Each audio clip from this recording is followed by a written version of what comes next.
Hi, this is Betsy Brantner-Smith, and I'm here with Morty Chikansky. He is a retired NYPD detective, first grade, and he has an extraordinary amount of experience in dealing with terrorism, the investigation of terrorism, and we want to talk about what your average cop on the street needs to look for when we're investigating something that we think might be radical in nature, could be terrorist related, because it's not just in the big cities now, in New York, Chicago, LA, it's everywhere. What are, give us some suggestions, Morty. Just to start, prior to 9/11, I was involved with a couple of terror-related investigations. They were terrorist murders. I know as a regular detective, I was not thinking in terms of terrorism. I was thinking of catching the bad guy, closing the case, end result. Post 9/11, the world has changed, meaning it's come to our shores. It's not something that just happens over there. So which basically means if you see something, you have to say something. So a cop in mid-America pulling over a car, seeing some papers in the car that seem to, if you saw a picture of Osama bin Laden, that looks like it's a little too complimentary. Mm-hmm. That's something you have to be aware of. So my suggestion is get as much information on the individual, give it to whatever local fusion center or JTTF, Joint Terrorist Task Force, give them the information. But don't just rely on giving them the information, follow up. Ask them, did something come of this information I gave you?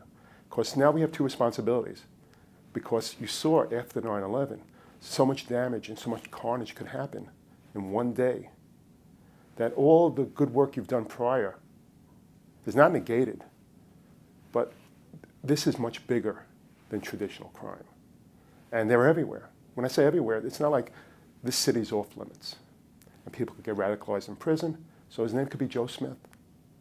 So if there's something that you don't feel right, ingredients that could be used for explosives, cut up rebar, it's just different things that just don't fit the mode. Say something and get it to somebody who can make it actionable.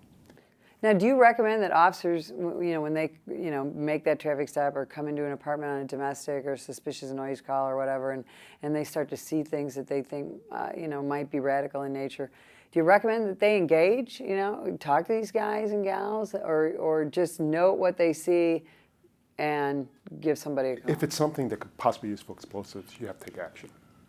That can't wait, because that could be 5 minutes later. Right. So obviously you have to deal with that. But I'm more referring to literature. Right. Should they try and engage or just note it? I would make a note, but an immediate follow-up. Okay. I mean, I say with certain things, I used to say if I had a bank case where, it was a stolen check, if I solve it today or I solve it tomorrow, the person's going to be reimbursed and hopefully get the bad guy. Right. Terrorism is something that can't wait. It has to be immediately actionable. Means the second you leave that apartment, 10 minutes after you do that car stop, the phone call has to be made. Mm-hmm. And a follow-up has to be made to find out that something was done with the information. Don't be afraid. There's no such thing as being politically correct anymore. If you feel it and you see it, you have to do it. So trust your gut. Trust your gut like somebody's carrying a gun. Trust your gut somebody has narcotics. Same exact. If you're thinking in terms of wearing two hats, both traditional crime, because that's not going anywhere, and that's our primary responsibility. Mm-hmm. But terrorism is there too. And the effects or the after event of terrorism is so much greater that you must act on it. And we are the first line of defense here, the thin blue line in the United States. So we all have to be prepared for it. And we thank you for helping get us better prepared. My pleasure, Betsy. Thank you.